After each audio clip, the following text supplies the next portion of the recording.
పడమలపేట మండలం టీసీ అగ్రహారం గ్రామ కమిటీ అధ్యక్షుడిగా అవకాశం కల్పించిన నగర నియోజకవర్గ శాసనసభ్యులు గాలి బాని ప్రకాష్ కి అలాగే సహకరించినటువంటి తెలుగుదేశం పార్టీ కుటుంబ సభ్యులకి కృతజ్ఞతలు తెలియజేసిన టీసీ అగ్రహారం గ్రామ కమిటీ అధ్యక్షులు ఏ వెంకట రాముడు కడప జిల్లా నందు జరిగినటువంటి మహానాడు సభ జయప్రదం చేసిన తెలుగుదేశం పార్టీ కుటుంబ సభ్యులకు కృతజ్ఞతలు తెలియజేస్తూ అనంతరం పలు అభివృద్ధి కార్యక్రమాల గురించి టీసీ అగ్రహారం తెలుగుదేశం పార్టీ గ్రామ కమిటీ అధ్యక్షులు ఏ వెంకటరాముడు ప్రసంగించారు. టీసీ అగ్రహారం గ్రామ కమిటీ అధ్యక్షుడిగా అవకాశం ఇచ్చిన నగిరి ఎమ్మెల్యే గాలి భానుప్రకాష్ గారికి, తెలుగుదేశం పార్టీ కుటుంబ సభ్యులకు నా హృదయపూర్వక ధన్యవాదాలు. టీసీ అగ్రహారం గ్రామ ప్రజల సమస్యలను ఎమ్మెల్యే గారికి దృష్టికి తీసుకెళ్లి పరిష్కరిస్తాను. తెలుగుదేశం పార్టీ మహానాడు జయప్రదం చేసిన తెలుగుదేశం పార్టీ కుటుంబ సభ్యులందరికీ నా హృదయపూర్వక ధన్యవాదాలు.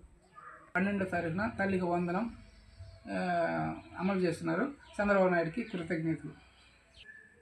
ఎలక్షన్లో ఇచ్చిన హామీలను కూటమి ప్రభుత్వం ఒక్కొక్కటి అమలు చేస్తూ వస్తున్నారు. చంద్రబాబు నాయుడు గారు అమరావతి పోలవరం ప్రాజెక్టును పూర్తి చేస్తున్నారు. రేపు 1వ తేదీ జూన్ 1 కాబట్టి 31వ తారీఖున మే 31వ తారీఖునే పింఛన్లన్నీ అమలు చేసినారు. ఈరోజు ఇచ్చేశారు. మండల అధ్యక్షుడిగా నియమితులైన దాము గారికి నా హృదయపూర్వక కృతజ్ఞతలు. మండల అధ్యక్షుడిగా నియమించిన దాము గారికి హృదయపూర్వక శుభాకాంక్షలు. టీసీ అగ్రహారం గ్రామంలో పశువులకు షెడ్లు, శ్మశానానికి సిమెంట్ రోడ్డు వేయడం జరిగింది. బానున్న ఆధ్వర్యంలో మా ఊరు దినాభివృద్ధిగా సాగుతుంది.